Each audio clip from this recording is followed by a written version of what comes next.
Today I'm going to show you how to cancel a subscription on Google Cloud in a simple and clear way. First, go to the Google Cloud Console and log in with your Google account. Once you're inside, make sure you have the correct project selected.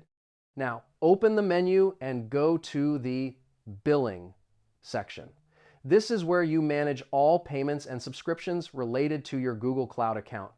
Inside Billing, look for your active billing account. Click on it, then go to Account Management or Settings. To stop charges, you can either disable billing for the project or close the billing account completely. Click on Disable Billing to stop any future charges for that project. If you want to fully cancel everything, you can choose to close billing account, but keep in mind this will affect all projects linked to it.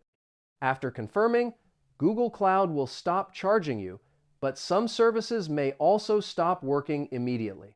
And that's it. Now you know how to cancel a subscription on Google Cloud quickly and safely.